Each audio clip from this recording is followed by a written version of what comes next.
Become system administrator इन 2024 की playlist में एक बार फिर से आपका वेलकम है। I am Manjeet Rawat, your online instructor. इस प्लेलिस्ट में अभी तक हमने 14 प्लस वीडियो अपलोड कर चुके हैं and we are still on page of desktop trouble shooting and server management. Right, day 1 हमने डिस्कस किया था एक एक्सपर्ट, एक अच्छे सिस्टम एडमिनिस्ट्रेटर के लिए ये मैंडेटरी है कि आपको 2 से 3 डिफरेंट टेक्नोलॉजीज के बारे में अच्छा खासा आइडिया होना चाहिए। इसी के अकॉर्डिंग, उसी कंटेंट के बिहेव पे हम अपने इस प्लेलिस्ट के अंदर मल्टीपल वीडियोस अपलोड कर रहे हैं, जिससे आप अपने आप को प्रिपेयर कर सकें एक system administrator, as a senior system administrator के लिए। आज का जो एजेंडा है, यहाँ पे हम बात करने वाले हैं। Let me help you to understand about the topic that we completed in previous class.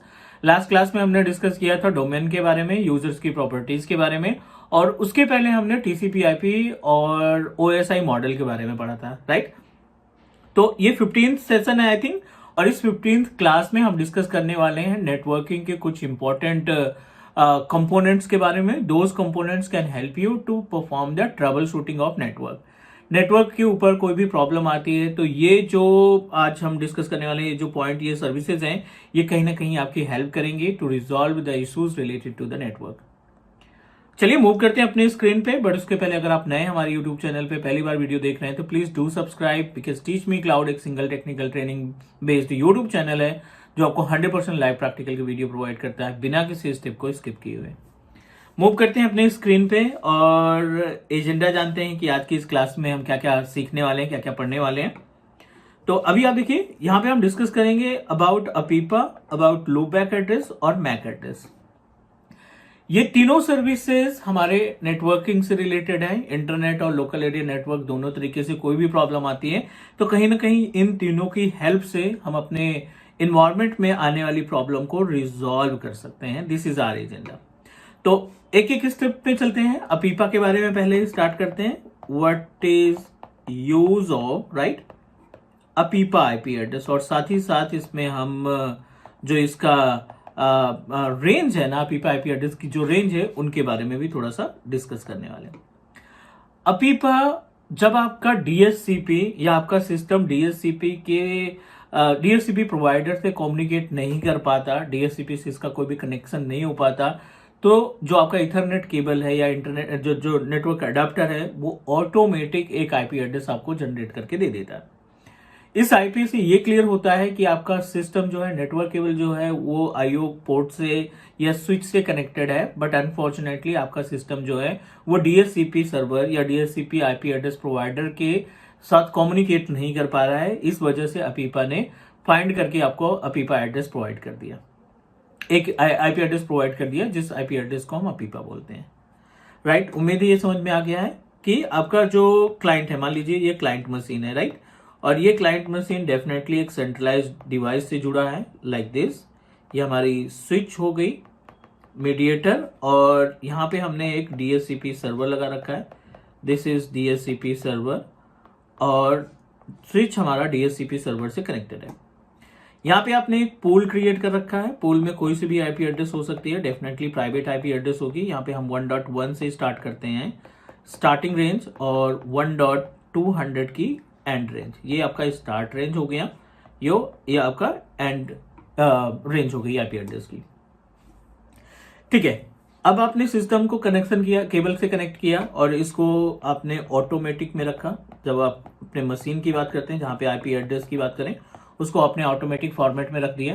And unfortunately cable में कोई प्रॉब्लम थी, स्विच में कोई प्रॉब्लम थी, या डीएचसीपी में कोई प्रॉब्लम थी कि पूल की जो एड्रेस आईपी एड्रेस थी वो ऑलरेडी डिस्ट्रीब्यूट हो गई है डिफरेंट रिसोर्सेज या डिफरेंट कंप्यूटर से रिलेटेड, तो भी आपको क्या मिलेगा, ऑटोमेटिक। अगर आपका सिस्टम कम्युनिकेट नहीं कर पा रहा है डीएचसीपी से, तो आपका जो इथरनेट कार्ड है ना, वो आपको अपीपा आईपी एड्रेस प्रोवाइड कर देगा। अपीपा क्या होता है? Automatic, right, automatic provide IP address. ठीक है, ये आपका फुल नेम होता है अपीपा का। नेक्स्ट, इंटरव्यू के केस में बहुत सारे इंटरव्यूअर आपसे ये क्वेश्चन पुटअप करेंगे, what is range of APIPA. So it's our responsibility, we should know about the range of IP address, range of APIPA IP address. ठीक है, so it's our responsibility we should know about the range of APIPA IP address. तो इसकी जो starting range है 169.254.0.0 से लेकर के 169.254.255.254 ये आपकी रेंज होगी, ये स्टार्टिंग और ये एंडिंग रेंज। क्लियर। अगर आपको अपने सिस्टम में इस रेंज से स्टार्ट हुई आईपी एड्रेस दिखाई पड़ती है जब भी आप आईपी कॉन्फ़िग एग्जीक्यूट करते हैं अपने सिस्टम पे, और आपको पीपा आईपी एड्रेस दिखाई पड़ती है, इट मींस दैट आपका जो सिस्टम है ना वो डीएचसीपी से कोऑर्डिनेट नहीं कर पा रहा है। सो इस केस में you must need to check the communication cable वगैरह आप चेक करेंगे, स्विचेस देखेंगे, आईपी एड्रेस के अंदर पूल देखेंगे, पूल में अगर स्पेस है तो ठीक है, आप नेटवर्किंग से रिलेटेड डिवाइसेस को चेक करेंगे।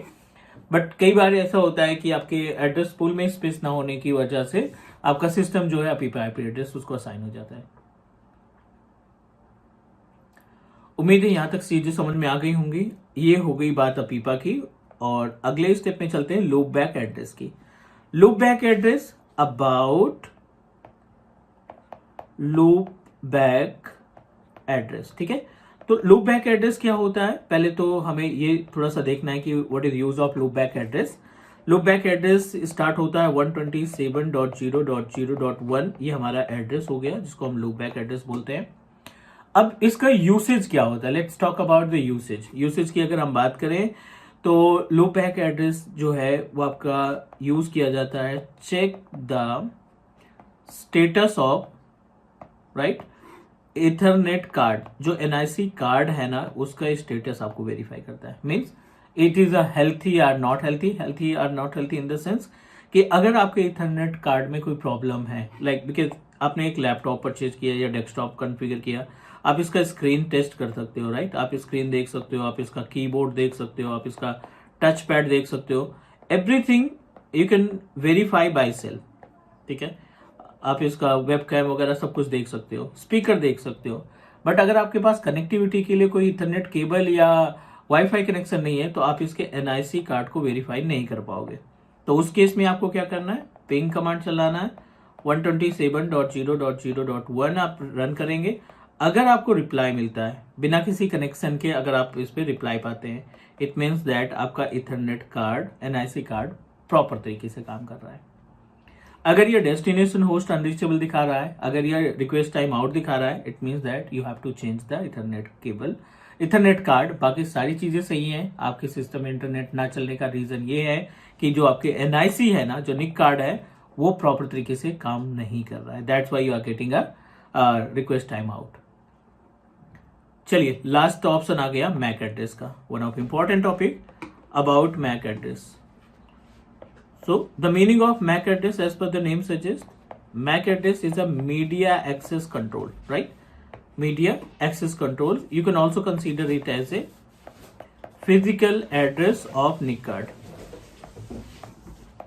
Physical address of NIC card, जिसकी responsibility पहले तो कैपेसिटी समझ लेते हैं।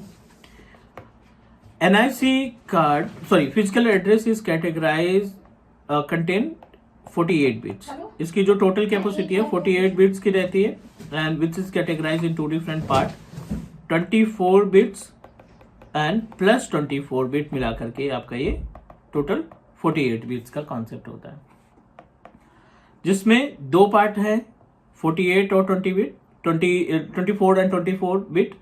पहला जो होता है वो है वेंडर का, और दूसरा जो है AINA आईना का, ठीक है। आईना क्या है, जो आईपी एड्रेस प्रोवाइड करता है इंटरनेट। सभी जो आईएसपी है यहीं से हमारे आईपी एड्रेस को कंसीडर करते हैं एंड एग्जीक्यूट करते हैं अपने नेटवर्क इन्वायरमेंट के अंदर। तो ये अपने पास डिटेल हो गई। Now what is use of MAC address, अगर हम बात करें तो मैक एड्रेस का जो बेसिकली इस्तेमाल होता है ना, ट्रैक द डिवाइस। आप डिवाइस को ट्रैक करने के लिए इस्तेमाल कर सकते हैं, जो भी डिवाइसेस हैं उनको ट्रैक किया जा सकता है। दूसरा, आप अपने फिजिकल एड्रेस के through identification of vendor and identification of ISP, इन दोनों को के बारे में आइडिया लगाया जा सकता है कि मैक एड्रेस का एक्चुअल में टास्क क्या है। This is one of important topic जिसमें से लगभग 1 या 2 क्वेश्चन आपसे इंटरव्यूअर पूछेगा, तो definitely make sure you have a much idea about this point, ताकि आप किसी भी सिस्टम एडमिनिस्ट्रेटर की जॉब में अगर इंटरव्यू देने जा रहे हैं तो उस इंटरव्यू में पूछने जाने वाले क्वेश्चन का अच्छे से रिप्लाई दे सके, कॉन्फिडेंस के साथ रिप्लाई दे सके। आज की इस क्लास के लिए इतना ही। नेक्स्ट मिलेंगे हम अपनी अगली क्लास में, डिस्कस करेंगे मोर अबाउट ऐसे कंटेंट के बारे में जो आपको सिस्टम एडमिनिस्ट्रेटर बनाएगा। राइट, उम्मीद है कि आज की क्लास में जितना भी टॉपिक हमने डिस्कस किया, जो भी पार्ट हमने कवर किए, वो सभी चीज समझ में आ गई होंगे। डाउट है कोई तो आप कमेंट करिए, definitely I will help you with your question, means हम रिप्लाई करेंगे आपके क्वेश्चन का आंसर के साथ। डन, सब्सक्राइब करिए टीच मी क्लाउड के यूट्यूब चैनल को। मिलते हैं अगली क्लास में। Bye bye, take care.